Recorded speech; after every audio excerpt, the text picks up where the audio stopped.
મેંદરડામાં road પાણીના મુદ્દે ચૂંટણી બહિષ્કાર શ્રી રામ શેરીના લોકોએ લગાવ્યા મોટા બેનર. કહ્યું, રોડ નહીં તો વોટ નહીં, કોઈ પક્ષ મત માગવા ન આવે. જૂનાગઢ જિલ્લાના મેંદરડા તાલુકામાં જિલ્લા પંચાયત સીટ 22 અને તાલુકા પંચાયત વોર્ડ નંબર 3ના વિસ્તારમાં સ્થાનિક વસ્તીએ રોડ રસ્તા અને પાણીના મુદ્દાને લઈને તીવ્ર વિરોધ નોંધાવ્યો છે. અહેવાલ સંજય પોપટ.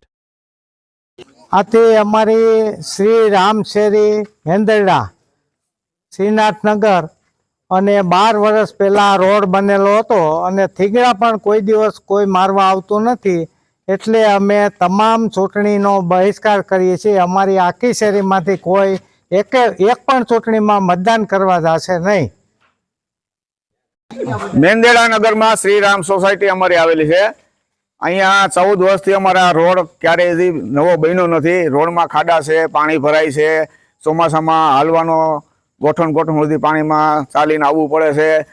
એટલા માટે અમે ઘણીવાર બધા રાજકીય પક્ષોને તાલુકા પંચાયતમાં, જિલ્લા પંચાયતમાં, ગ્રામ પંચાયતમાં બધે રજૂઆત કરી, પણ કોઈ અમારું કામ કર્યું નથી. એટલા માટે અમે આજે આખી સોસાયટી એવો નિર્ણય કર્યો છે કે જ્યાં સુધી રોડ ન થાય ત્યાં સુધી અમારે મતદાન કરવાનું નથી. ગમે એ ચૂંટણી આવશે, હવે અમારે મતદાન કરવું જ નથી. ભારત માતા કી જય!